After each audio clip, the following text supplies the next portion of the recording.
Welcome to the Half in the Bag Disc Golf Podcast, streaming to you as part of the Joe's Disc Golf Podcast Network. And here are your hosts, Ben, Joe, and RJ.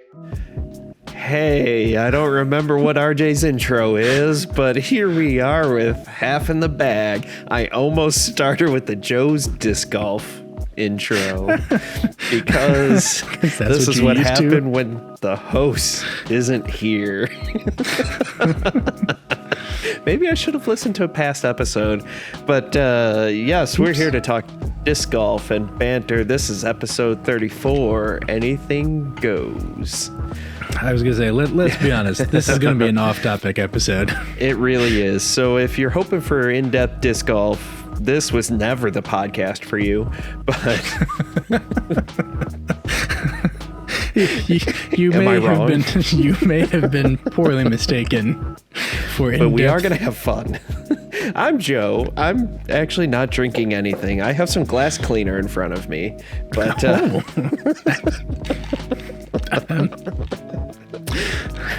I've got glass cleaner and compressed air. It's going to be a good day. I know it's been a rough 2 weeks. I haven't been here, but sheesh, man. I've got an empty cup. It's empty. It's just dusted out with some compressed air. Here we go. There we go. It's clean.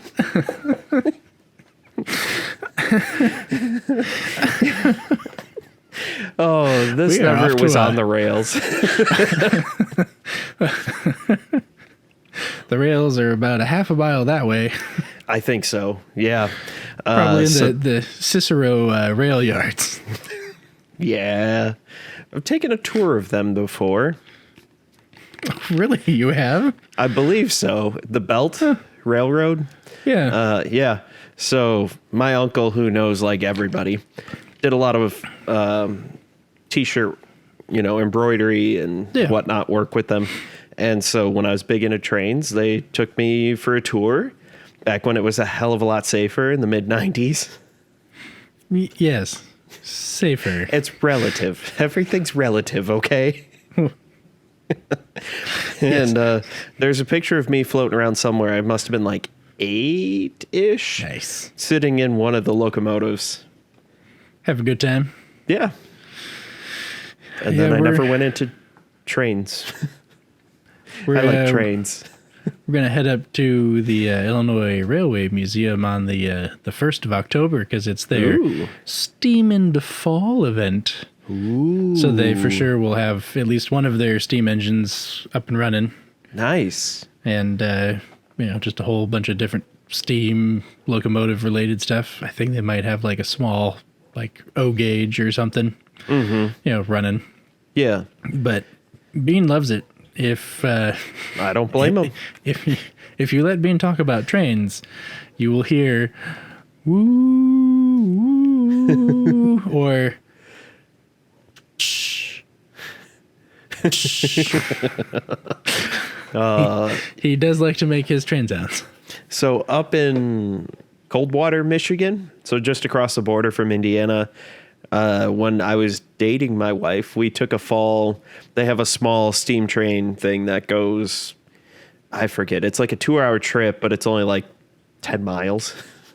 Oh, yeah. They run it slow. Yeah, they go super slow. It's like 5, maybe 10 miles an hour. Yeah, it's not fast at all. Yeah. But you go through Michigan, and it's wooded. You get all the fall colors. It's actually a lot of fun. Nice. We started in one of the... it was an Army service passenger train car, basically. Okay, so, rock hard seats, no soundproofing, no nothing. And we're like, oh, yeah, it's an old train car, whatever. We decide to take a trip to the back of the train and go through one of the actual passenger cars. Wow, was that a lot better. Well, when you're just transporting troops and or things to, Yep. You don't really want a lot of extra. No. You're counting on all the bodies packed in there to sound dampen everything. Well, you're also counting on it may not come back. Well, these were the ones used in the U.S. Oh, so okay. They were coming back.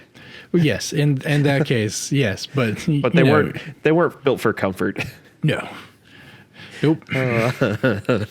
That's a straight trip. You're not getting Pullman service. No, not at all. But that was a good time. I'm trying to think. Since they actually restored some of the old Pullman cars and they actually run some of the old routes. Oh, cool. The Spirit of St. Louis. No, not St. Louis. Sorry. Spirit of, oh my goodness, New Orleans. There we go. Oh, okay. It's been a couple of weeks. Anyway,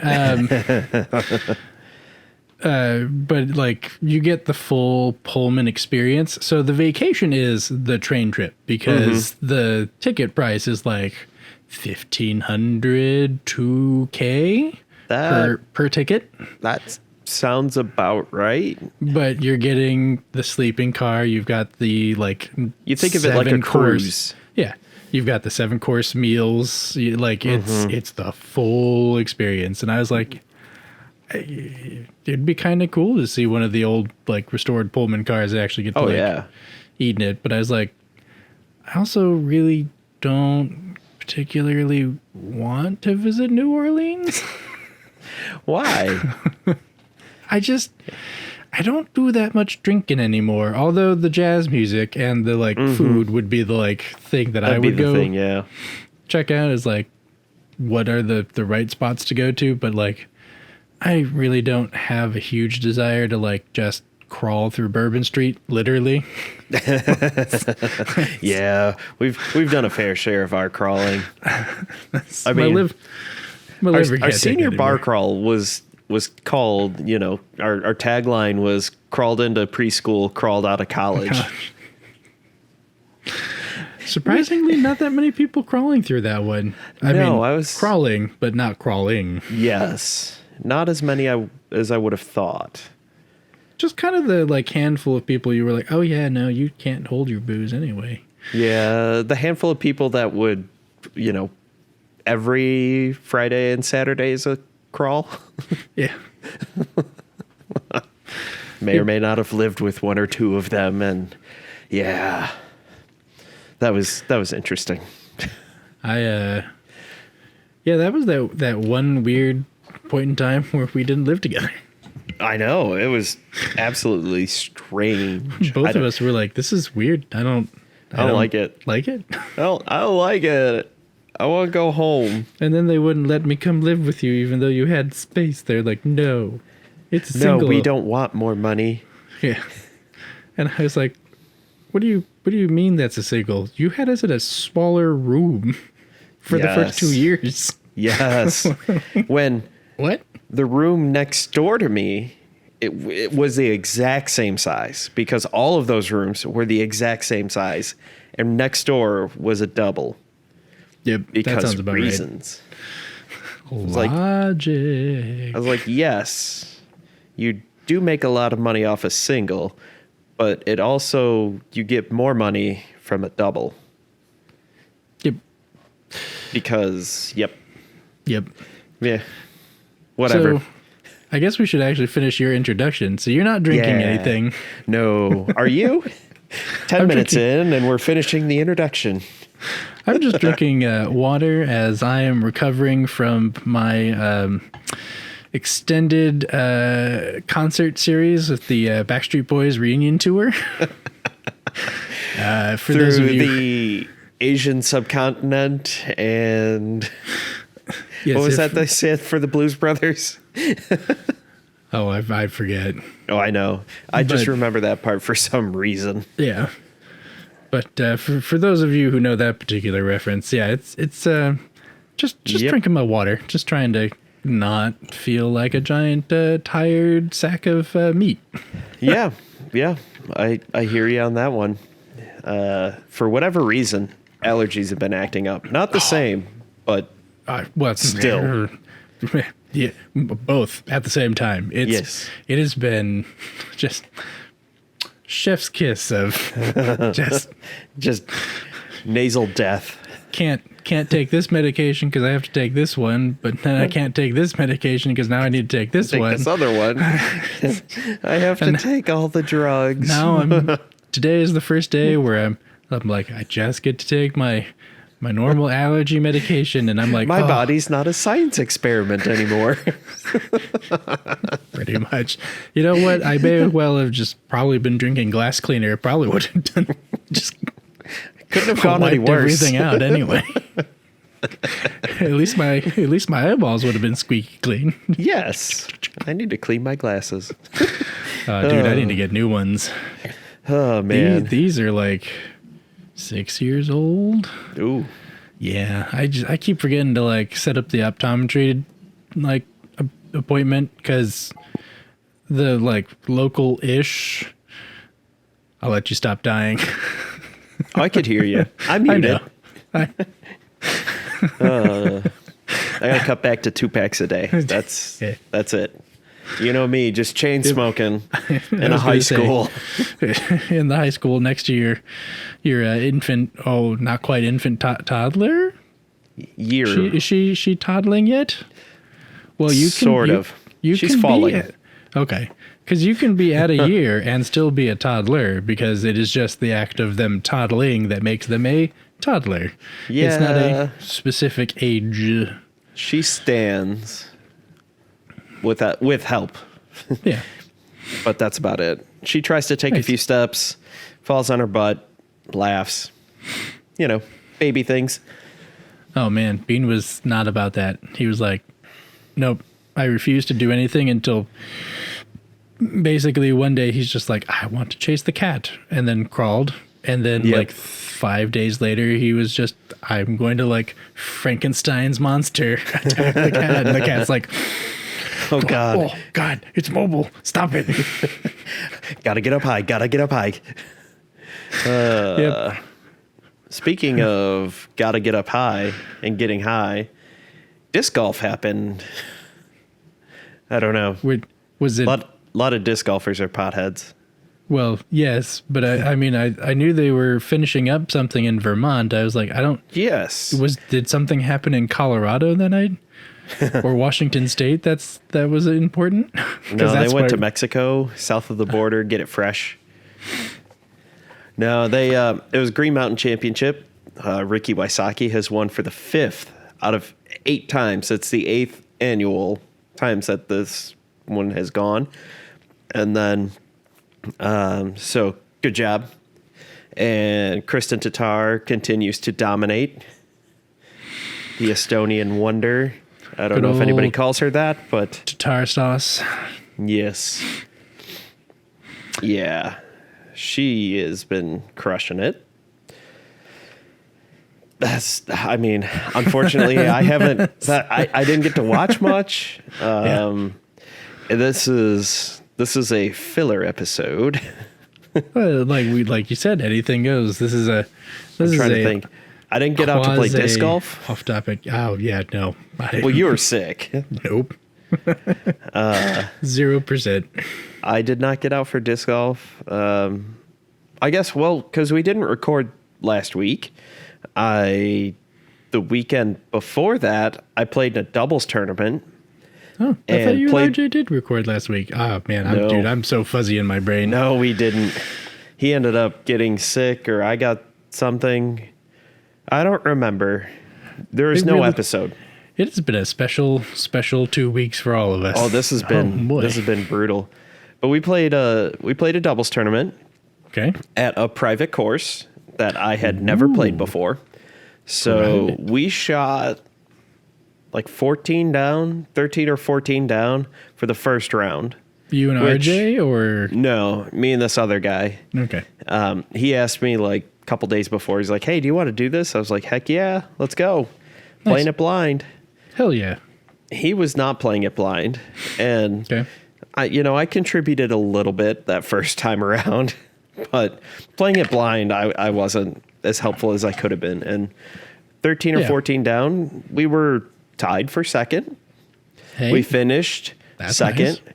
We shot 17 down in the second round. And so did the first place team that we were on the card with. So, Woof. yeah. The only hole that we all missed was it was a par 3, 430 feet uphill. Okay. So my partner was, I think, about 100 feet short. I was pin high, like 150 feet to the left. Yeah. That sounds about right. I threw it and I turned it over a little bit. I was like, it'll come out of it. It'll come out of it. It's not coming. It's not going to come out of it, is it? I was like, nope. No, that did not go well. So we took his shot. Yep. Because, well, I mean, he was closer. Yep. A lot closer. I hate when you're like, yeah, look at that pin high. Way over there. Yeah. So I did that with a different course when I was playing by myself, because the sign said that the tee was, or the pin was in a different position than it actually was in. And I was like, oh, okay. Interesting. 600 feet. That looks about 600 feet. Okay. I'll throw that. And I threw it, and it was a beautiful shot to the next basket. Because nice. The way this course was, you play up and then you play across, you play perpendicular and you come back. Yeah. And I was like, well, I'm still in bounds. I'm actually pin high. I missed all the trees and it's a par 4. Okay. I'm just throwing 150 feet up the hill. This was easy. I should do this more often. Accidental good line. Yep. Do enjoy that. It's kind of like holes 5 and 6. Yeah, Castaldo. Like when we first started playing, and we're like, wait, which tee is the right tee? Because they're like just close enough. Yep. And that was before they actually put in the signs that were like, hey, this is where the actual basket is. Yeah. Yeah, that was fun. And, you figure like we kind of figured it out. Well, one of us eventually walked up to the basket because they were numbered. The baskets were numbered. I do remember. We walked up to the closest basket. We looked, oh, this one's 6. Oh, okay. That one's got to be 5 then. It was over there. Oh, you found it. I mean, it was college. We were on the course at like 2 p.m. on a Thursday. There's no one there. Nobody there. I miss those days. It did just not go out matter. and you're like, meh, whatever. Yeah, I'm done with classes for today, and work doesn't start till 7 or 8 p.m. You want to go disc golfing? Sure. Heck yeah. Let's go. Let's have fun. College. Yeah. Well, not even necessarily college, but childless. Yeah. There was a pro, I forget who it was off the top of my head, who posted on Twitter like something to the effect of, what's holding you back from turning pro or getting 1,000 rated, which is essentially pro. Yeah. And as I'm like getting ready to reply, somebody else already replied, having kids. It does make it a little more difficult until they're till they play. Yeah. Or at least that they're old enough that you can like bring them to the park. Yes. And they will be entertained instead of being like, I'm going to just fall off of this thing and break all of the bones. Yeah, that's a good time. Yep. Well, I was talking with my brother. He was like, so you're not going to like stream? I was like, I might do some like holiday specials, essentially, like do some stuff during like end of the end of this month, October, do some, like a scary game, maybe do something like during the holidays. But I'm like, I got too much other stuff that I need to get done, and I can come back to do streaming when like I don't have to be in the bathroom while Bean's taking a bath, so that way it's like, he doesn't just drown. Yeah, that's usually a bad thing. They frown on that. Yeah, DCFS would not be very pleased with me. I might get charged with some neglect. Yeah, it doesn't. Probably. Streaming doesn't seem worthwhile enough to be charged with neglect. I wanted to talk to you about that. It seems like you probably are wanted for murder. You're going to want to lay low for a while. What? Really? Yeah, Brick. Oh, yeah. You're, I hate to break it to you, buddy. I killed a man with a trident. I know. I saw. I saw that. So that that reminds me. RJ and I are playing a doubles tournament in October. Ooh. And I don't know how it came up, but all of a sudden I was just like, yeah, we should definitely do this, shake and bake. And now we have. So which one of you is Ricky Bobby? I haven't figured that out. I like the Old Spice hat better. We got hats. We got the Old Spice hat and the Wonder Bread hat. We're going to do team building at some point and watch the movie so we could better Sweet quote baby it. Jesus. Dear Lord, baby Jesus. He was a man. Out of all of the Will Ferrell movies, I think that one was probably his best. Like, what's the? Oh my goodness, I'm blanking on the actual word. Not esoteric. It's very much like off the wall comedies. That is by far the best off the wall comedy. Yep. With Anchorman, like a close second. But I almost don't count that as a Will Ferrell movie because it was so cast dependent. Yeah. It was that was more of like an ensemble. Yeah. Whereas Talladega Nights was, I mean, yes, John C. Reilly played a huge part in the duo, but it was much more a Will Ferrell movie than anybody else, really. Yes. That was such a good movie. So funny. Although out of that duo, Step Brothers did have some of the just fantastically quotable things that have lasted forever. I mean, it really has. Boats and Hoes. Oh yeah. I've got my students. I was like, were you even born when this movie was out? They were, but yeah, definitely not old enough to see it in the slightest. Most of them are technically still not old enough to see it because it's R, right? Or is it PG-13? I'm pretty sure that one was R because they do the testicle shot. Yeah. They have the close-up of the testicles. Yeah. Yeah, that was Prosthetic probably or an not. R. I'm pretty sure that one was R. Wait, you know what? We just have the internet. Why not? Just go to the Magic Box. I know. Out. Oh, so listening to the commentary in the Bears game, and at this moment at halftime, I'm drowning my sorrows, or should be drowning my sorrows. But the one of the announcers sounded so old. He's like, oh yeah, the Bears have had a whole new lineup here on the offensive line. You'll have to look it up in the not playbook, in the program. He's like, or no, with these modern times now, you'll probably have to download the phone or something. It's like, oh my God.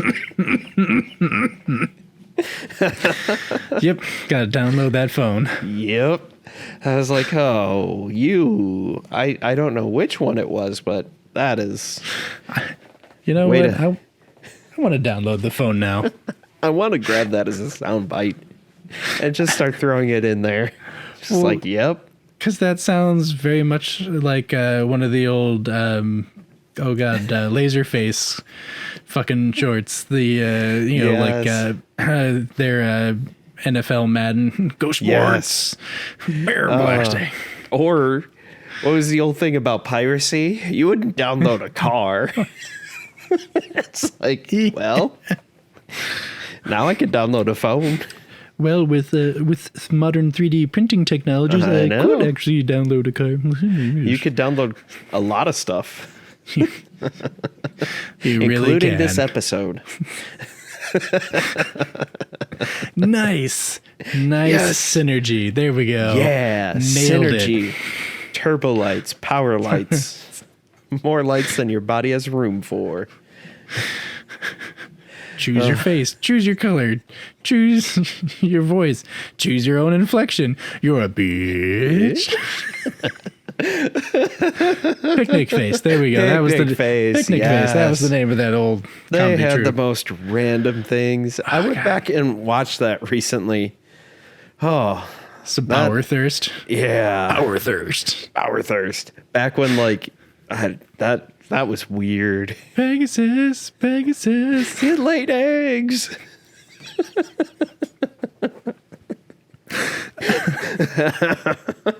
All right, so this is a whole new podcast that you and I are just going to do from now on, just random BSing. Just non sequiturs. Yes. We'll just call it non sequitur. Probably out there already, but we'll... Well, I was going to say it is actually the name of a comic strip that was syndicated in the Tribune for a long while. Sounds about right. But wrapping back to downloading phones and Step Brothers, it was rated R, came out in 2008. 2008, wow. Talladega Nights was before that, too. Whoa. I'm pretty sure Talladega was 2006 or 2007. Somewhere in there, because Anchorman was like 2003 or 4. 2006. Yeah. Right? Anchorman was like 2004?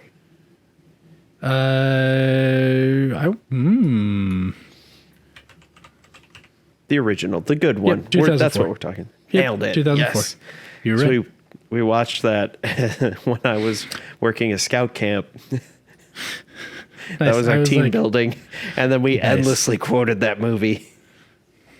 Well, I was going to say that was one of the first movies I think Mike and Tim and I just got like dropped off at the movie theater for. Yeah. And like no questions were asked. It's just like, nope, just Yay! we're going to the movies. And then I learned so many things that night. Blame Canada. That movie, oh my goodness. You want to talk about music that if you're of a certain age, you're just like, oh yeah, no, I remember the whole soundtrack. Uh-huh. Yep.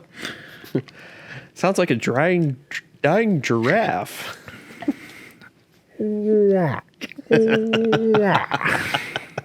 Oh, God. I used to know the whole Up There song sung by Satan because it's actually in my register. The key that I That's can. like a pretty decent song, too. It is. That's the thing. It's just like my favorite line has to be where babies burp and flowers bloom because it's just the most ridiculous set of things really to be is. like, yep, Satan just wants to be up on earth. Yep. You got World Police. Yeah. Oh, Matt Damon. Matt Damon. My favorite part is that they just did it because the puppet was broken. They're like, we're out of money and time. Yeah. we can't. What do we do? Matt Damon. Okay, it works. It works. And it worked so well. It really did. Oh, man. And you can't forget Basketball. Oh, that movie. I love that movie. Like, it's so ridiculous. But there's a reason why those two aren't like live action on screen anymore. Yes. Yes. There's a good reason. They are unfortunately not really Hollywood photogenic. No. Like they're not like, the worst looking people on the planet, but it's just like. But they're not movie stars. No, there's a difference between your, Heath Ledgers, Tom Cruise, Christian Bale. Oh yeah, Good looking. They had more of a Bobcat Goldthwait look to them as opposed to, being Heath Ledger. Yeah. Although oddly enough, I think both of them would have done a movie that involved bareback riding. So. Yeah, probably. They made the movie Orgasmo. I think that's all we need to stop with. Like, that's a movie. There is an entire Cannibal the Musical. That's just... I did not know about that one. I knew about the Book of Mormon. Yeah, that's the Cannibal the Musical. One of the like opening lines in the like opening song is the sun is really hot like a giant baked potato in the sky. Oh, so good. So stupid. It's so bad. Speaking of really shockingly good shows, The Orville. You know, the few episodes that I have caught have actually been like really funny. And at first I was like, oh, this is just going to be live action Family Guy.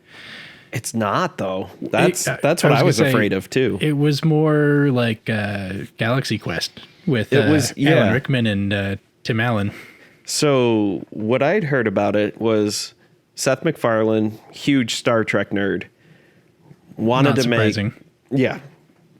make Star Trek. They're like, well, no, you write funny things, so write something funny. So this is light comedy, I would say, Star Trek. Like it's good. Yeah. The jokes don't feel forced or out of place. I mean, something tells me that he's probably letting more people do some of the like heavy lifting on the writing and coming in and like tweaking things. Probably. I mean, well, because whatever formula they're doing, it's working. Well, it's just one of those things with all his other shows and the fact that he acts in this one. It's like there's no way he's got time to do all that writing. Yeah. There's just not enough hours in the day. Unless he's transported back into the 1980s and they're all just doing a lot of cocaine. You never know. He doesn't seem skinny enough. Not that he's ever really been a skinny guy, at least from what I remember. But yeah, he's not pulling any of the old. Oh goodness, Chevy Chase and that group of guys, Dan Aykroyd and oh my goodness, they had like a troop name for themselves, and I can't think about what it was anymore. Two wild and crazy guys. Not it, but that was Steve funny. Martin and Dan Aykroyd. Two wild and crazy guys. It'll come back to me at some point. Oh, for sure. But I've heard that one was pretty good. Yeah. On the very opposite end of light comedy was if you're a fan of the Sandman comics or were like intimidated to get into them, the Netflix Sandman adaptation so far, I have not finished it. I'm only on like episode 4 or 5. Yeah. Good. Yeah. I really enjoyed it. If you're in the mood for like existential quandary, yes. If you're not, you have to be in the right mood. Well, I mean, you know, anytime you embark on something that's more of a like thinking piece. Yeah, thinking piece or an art piece. You can't be like, hey, I've had a really crappy day at work and I just want to like relax and unwind. Yeah, or some existential quandaries. Yeah. Something that is surprisingly deep, though, this latest episode of Rick and Morty was really good. The season opener for season 5? No, this one's 6, I believe. 6. Whatever, the newest season. Yeah. I have yet to watch it. It was good. You can watch it for free on YouTube. Legally. It's on the Cartoon Network or Adult Swim YouTube channel. Yes, I also get access to the HBO Max and whatnot. Ah, yes. So, yes. I will be viewing it in some capacity at some point in time. Probably tomorrow during my lunch break when I'm just like, oh, God, I'm here again. Oh, I'm here again, surrounded by people. I hate people. I need to... All right, everyone shut up. I'm eating lunch. I'll cough on you. Yeah. Leave me alone. Stay away.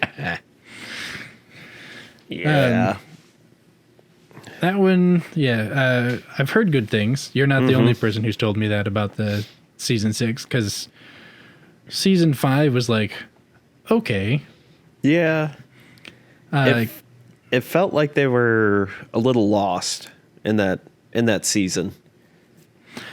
I mean, they had done so much stuff. I think they were just trying to loop some more stuff back into like, here, let's tighten up some of the timey-wimey wibbly wobbly bits. Yes, and they definitely did, sort of. Katie actually picked me up right before we both got sick. The Rick and Morty's like verse D&D comic books. Oh, which the first trade paperback, the first like little mini series was written by, or well, co-written by a number of people, but Rothfuss, Richard? No, Patrick. There we go. Patrick Rothfuss. He wrote a bunch of it, and yeah, both trades were like just okay. It was one of those things where it's like the D&D nerd stuff was either on point or the Rick and Morty stuff was on point. And because they were trying to be both, like there were times where you're just like the characters don't quite read right. Like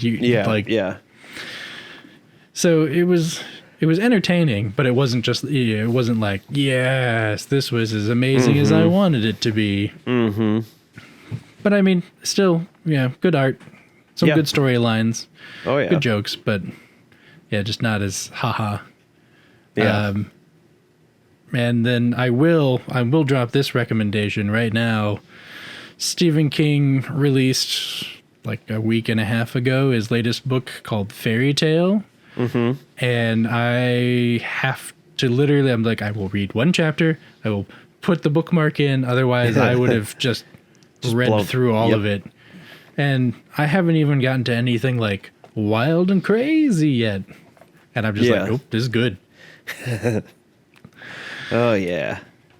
It's like almost 600 pages. Damn.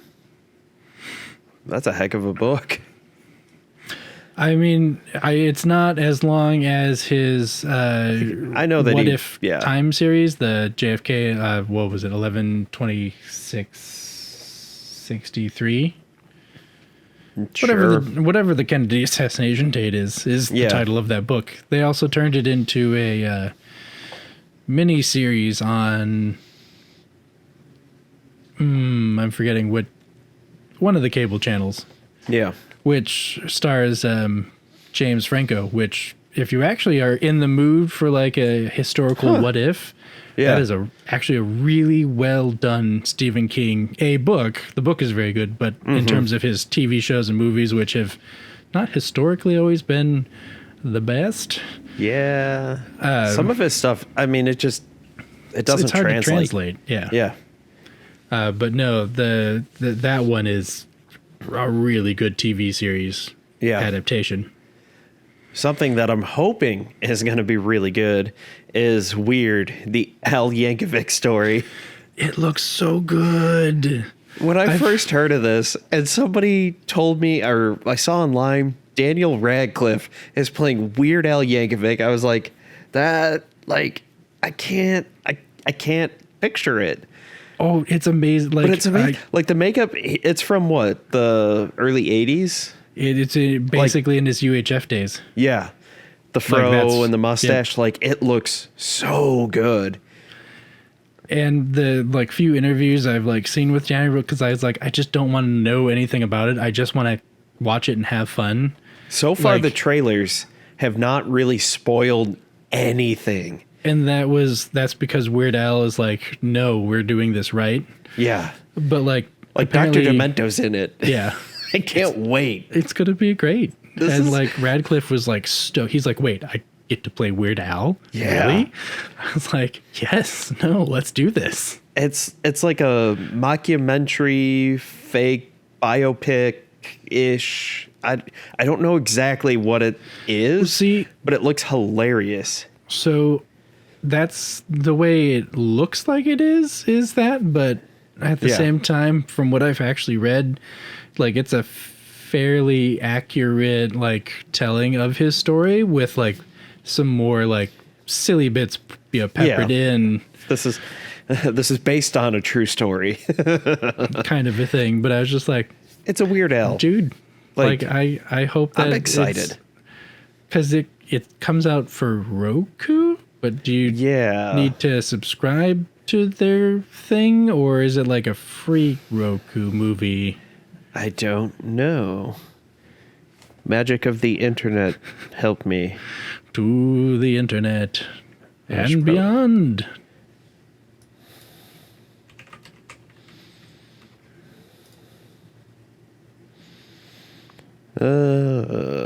Let's see. Rainn Wilson is in it? I totally missed that. Let's see. Music. Oh, I did like, at least in the one that I saw, it was... Will Forte? Yes. Jack Black, Conan O'Brien. What? I'm just looking at the cast. Wow, they really got some good cast in here. It just says it's going to be released on the Roku channel. That's about it. Which sucks. Although, like, the one trailer I saw, and I don't know how this is going to go down or not, but it had Daniel Radcliffe singing My Bologna, but Weird Al had dubbed it. Nice. I don't know. Again, like we said, they're playing with the trailers and not spoiling things. Maybe he sang it, maybe he didn't. I don't know. That, I hope that like maybe they do a little bit of column A, little column B. Maybe if he's like daydreaming as himself, it's Weird Al's voice, and then when it's like the movie in real life, it's actually Daniel Radcliffe. That would actually be awesome. Pretty funny. That would be good.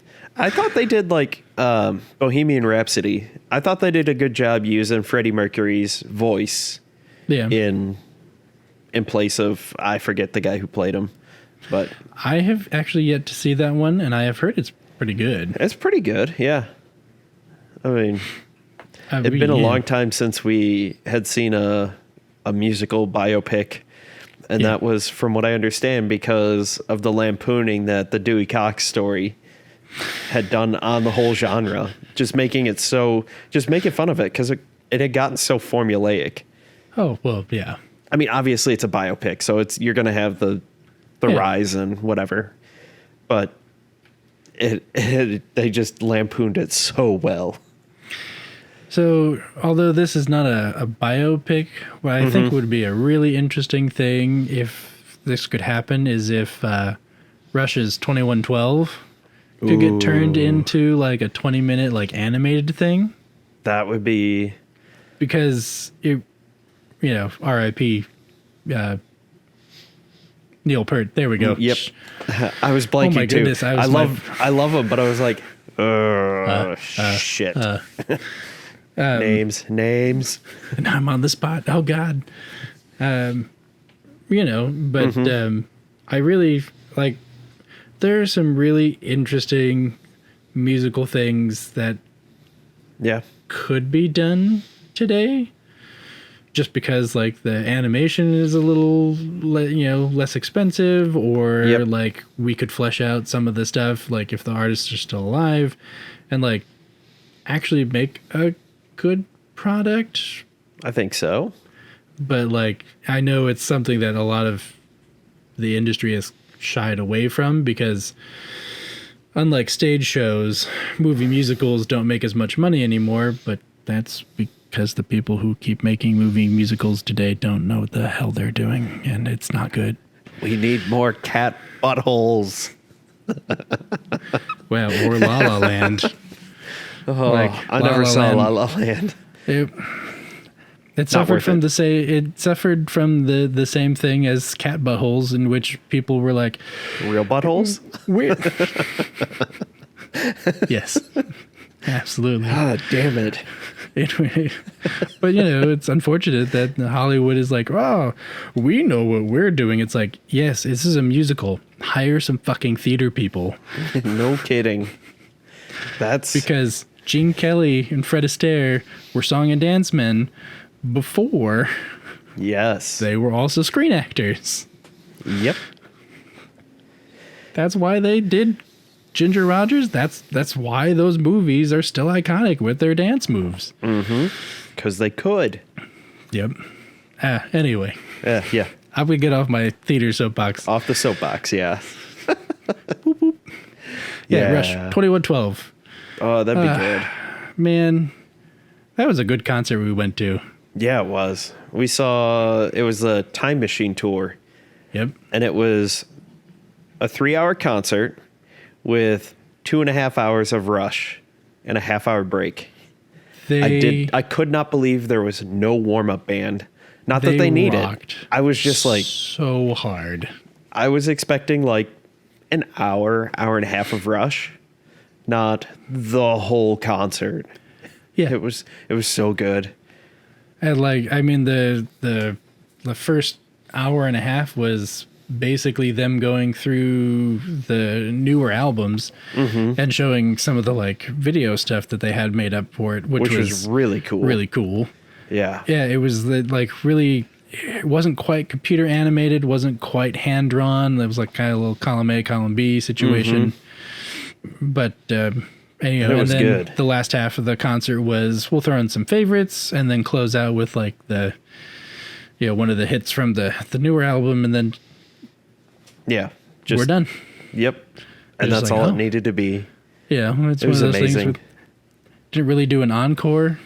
I think they may have technically played one encore song. I think so, but they never really left. No, but that's also, it's just Neil Peart, you're like, dude, how are you still drumming? How are you still getting better?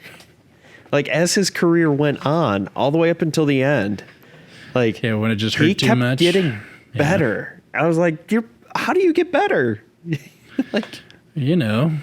more practice. No kidding. It's I already mastered this technique, whatever. I'm going to try adding this in. Yep. Cool, dude, I guess. That's why he was the best. But, oh, man. Yeah. It'd be kind of interesting to,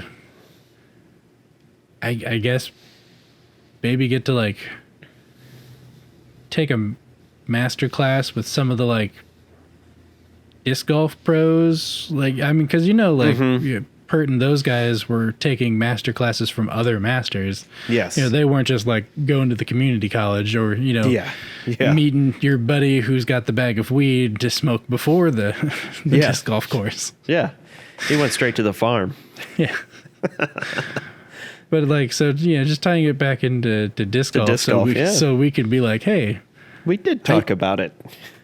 I think it would be no offense to any of the MPO players, but I think I would actually want to take a master class from FPO. Mm-hmm. Because it would be far more about working on my technique and control. Yeah. Rather than just me strong, throw far. Which is not to say that they don't have technique and control. It's just it's not the same. It's not. Yeah, it's not. And I can work on throw farther on my own. Yeah, that's generally speaking. It's just get stronger after you learn the technique. Obviously, there's that. But get stronger and work on timing. It's all about the mechanics. Yep. Whereas when you're talking about finesse, it's going to be, I don't know. I feel like there's room in our sport for some in-depth talk about it. And I would honestly rather listen to one of the MPOs.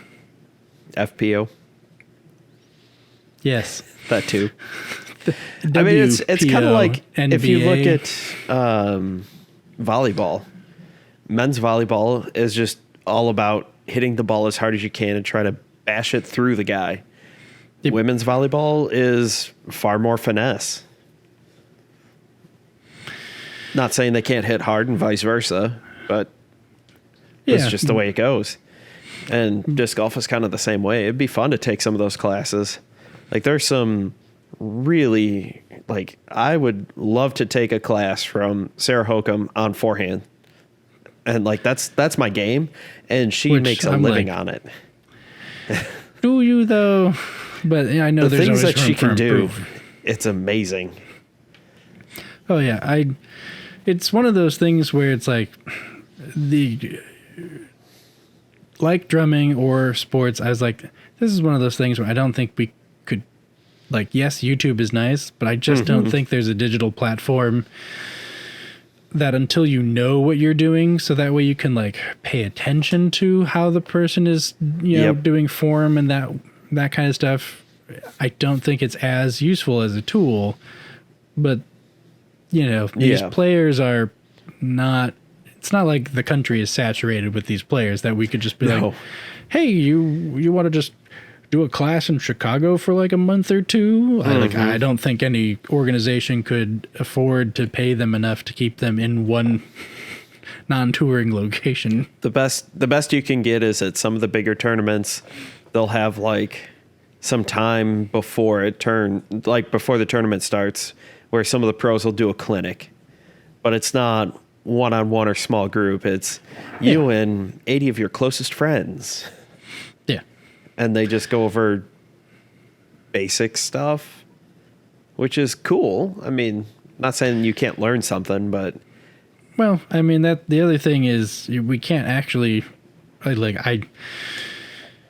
having to be an instructor, I know that you can't just be like, oh yes, this person knows what they're doing, they'll be a good teacher, because there are plenty of people who know what they're doing, and you go, please don't teach ever. Look at college. I think most people can name several professors that they had that they're doctorates, they have great research, they know a wealth of information on whatever their topic is, but they cannot teach to save their lives. Some of us have the grades to prove it. You know what I mean? Like, we've all had that one class where you're like, dear God, how are you still teaching here? Like, or how did you get started teaching? Yes. Because, yeah. One of the best professors I ever had, his wife is an elementary teacher, and he basically was like, teach me how to teach. And he was awesome. But he learned how to teach. He also had a good personality for it, in my opinion. Might have helped it was when I went back to college and we were about the same age. So I would just say random crap and he'd say random crap, and, nobody else got it because they're 10 years younger than us. Yeah, a little bit of camaraderie. Yeah. Oh, God, So I'm at the park today with Bean and my mom. Mm-hmm. Bean's playing in the sandbox, and another little kid comes up, and so like I back off at that point, because although I'm cleared, I no longer have my tickets to the tour. Yeah. No more VIP backstage passes. I still was just kind of like, yeah, I'm just gonna let Bean do his thing. And then I'm assuming they're like tweens, maybe. Mm-hmm. Definitely not anything above like 7th or 8th grade. Yeah. But a bunch of younger adolescents start playing in the bigger side of the park. And I'm like, I remember doing this stupid stuff. But like, as the dad, I'm like, please don't face plant into that metal pole. I really don't want to have to call 911 and like, I did that. It's not fun. I'm like, I don't want to have to use the first aid knowledge that I have. Like, yep. I don't want to staunch any bleeding. This is what I want to do today. Hey, we had a training seminar recently on how to apply a tourniquet. And I just looked at it and I was like, wow, nothing's really changed from when I learned this in Boy Scouts 15 years ago. Except instead of them telling us to find a sturdy stick and a bandana, you're using an actual legit tourniquet. Yeah. Well, but they're like, in a pinch, you can improvise. I was like, oh yeah, I'm not worried about that part. Well, I was like, if push comes to shove, I have this belt here. I've got a belt. I've got scissors and a shirt. Like, Yep. I'll figure it out. I mean, tourniquet is not a turn of the century medical No. technique. But they were talking about it. They're like, oh, in case you're in a mass casualty situation. And I was like, my school's in the middle of a cornfield. Not too worried. Mass casualties, though, happen every Friday night when we try to play football. We've been outscored 262 points to 8 in 5 games. How? Yeah. Please tell me there's a slaughter rule, right? So it's running clock if the deficit's 35 in the second half. But oh, God. We did find out because the referee came over and was like, hey, this is what happens in the second half. But if both coaches agree to it, we can start the running clock in the first half. So we started the second quarter one game with a running clock. Yep. Ooh, your coach knows what he's working with, doesn't he? This was also, I think this was the game right after our coach, the old coach, was relieved of duties and the new coach came in. Oh, my. Yes. Yep. Untoward things, or just like you're old and you suck at football. This is bad. Go away now. You're a bad football coach. Nothing bad. Okay, nothing untoward. Nope. Nothing scandalous. No, not like a lot of stories I've heard over the last couple of years. Yeah. Yep. Man, Joe, I was serving you like viewers and monetary gains for this podcast on a silver platter, and what do? You give me, he was just really bad at football. We just let him go. It was bad. It was just bad. Bye. Well, yeah, the things I've heard of you say about the track record for your team is they're not good. No, it's not good. It's bad. It's like being a Bears fan. Speaking of which, let's see. How badly are we losing to the Cheddar Curtain?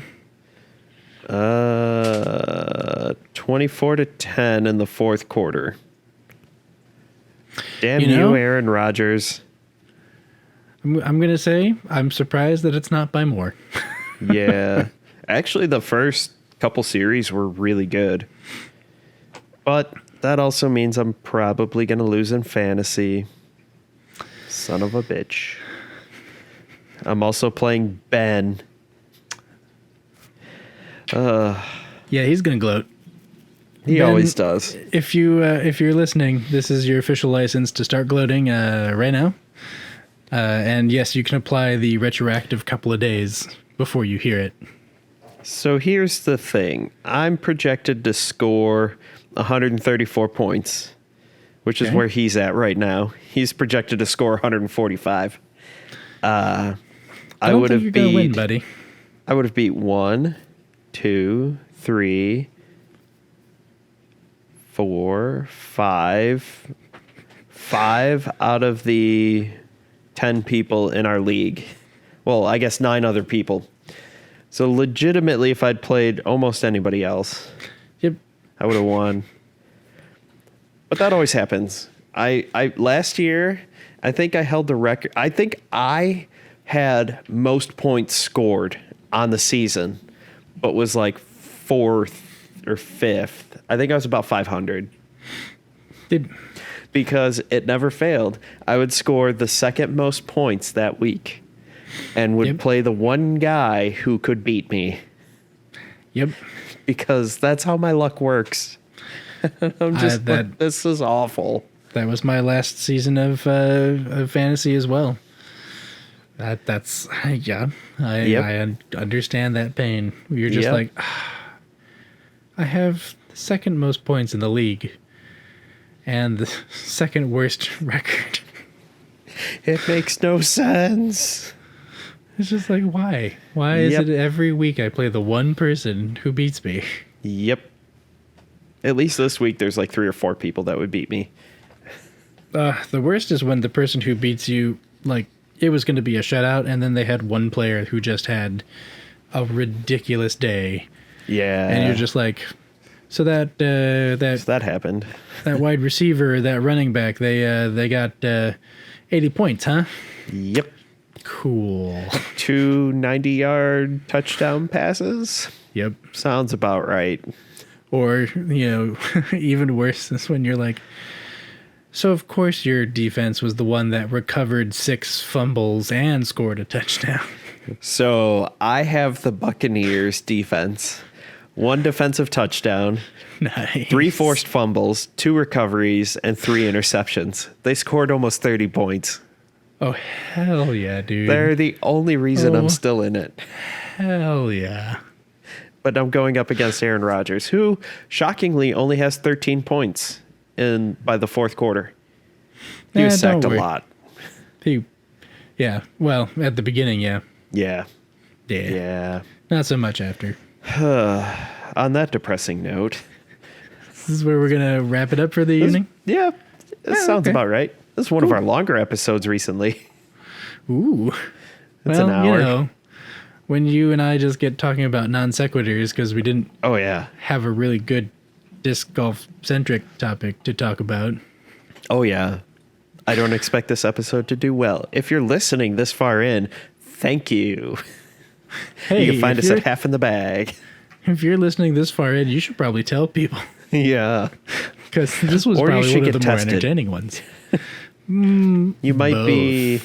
You might be a redneck if. Thank you for watching. And or listening. Either way. Oh, man. But you can find us on Twitter and on the internet at Half in the Bag. You find me at Joe's Disc Golf on Twitter, Instagram, the website. And that's about it. Where can they find you? Pretty much here at Twitter, I am at Popperfresh. That's Poprefresh. I also use the same handle pretty much everywhere that I do socials, as well as on Twitch. So for those of you who are interested in seeing non-disc golf related content, I will be picking a spoopy game to play in October. I haven't figured out what evenings I'll be streaming, but it'll be some random evenings, at least 4 of them, probably starting at about like 9 p.m. Central. So there'll be a twit about that, and I'll probably plug it during the episodes we have here when I'm doing that. Yeah, sounds good. Yeah, that's about it for me. Yeah. Well, thanks for shooting the scheisse with me. Yeah. Had some good movie memory lane. We had some good times. All right. Thank you, everybody. Bye, everybody. Bye-bye. Later.